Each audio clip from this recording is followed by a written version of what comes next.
Well, my name is Darrell Oswald, and I'm a farmer and a rancher from Wing, North Dakota. I'm a fourth generation rancher, fortunate enough to be able to do that. We're a cow-calf operation, and we run some yearlings as well.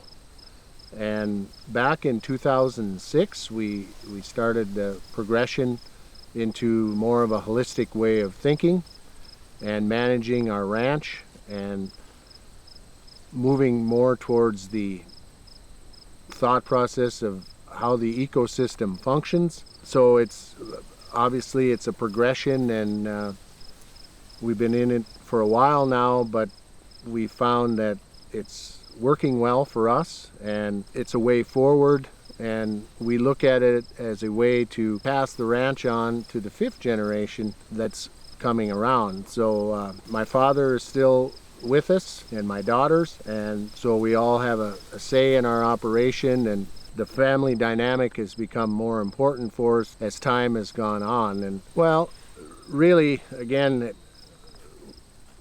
it goes back to in the early 2000s, 6 and 7, and the mentors, and being a part of the Grazing Coalition, and being surrounded by people that were forward thinking in the fact that these cover crops are beneficial, and what they can do to move the needle, if you will, in a positive direction for soil health, and along with it, the use of full season covers on our ranch has really been a blessing for the grazing side.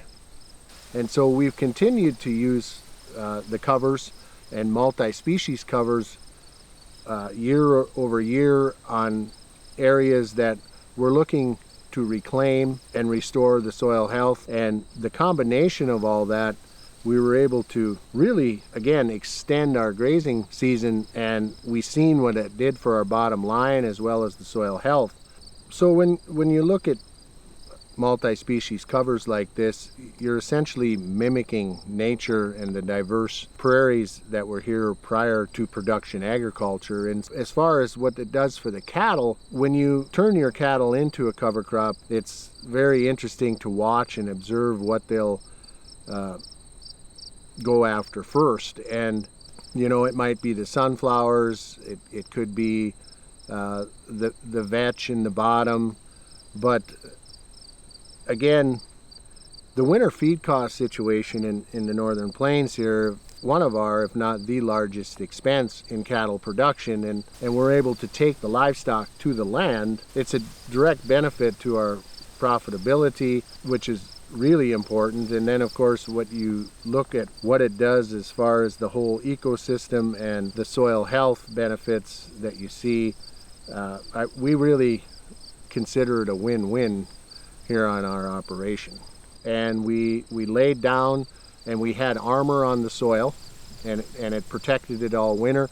And so we had an excellent seed bed to seed into as far as no tilling in. And I remarked how nicely it seeded. It was nice to walk on. And then of course, after the rain started to come, the emergence came nicely, and it wasn't until maybe a month later that we really noticed how all of the species in the cover really express themselves. Cover crops have become more popular, and with increased demand, there is always a cost associated with it, but you have to weigh that into, again, your winter feed costs being considerably lower, and of course the benefit that you're going to see on next year's crop. When considering using cover crops, if you're taking the first swing at the ball, again, starting with a small number, something that you're reasonable with, is always good. I think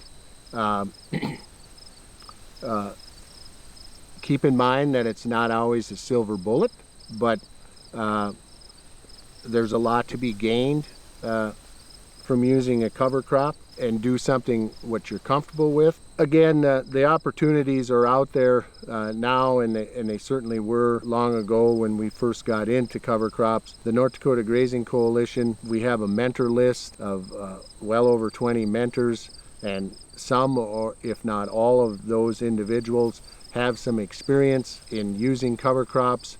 Your local soil districts can be a good resource for cover crops. It's important to have a support system, a team, if you will. And again, I think the Grazing Coalition offers up a lot of opportunity for that.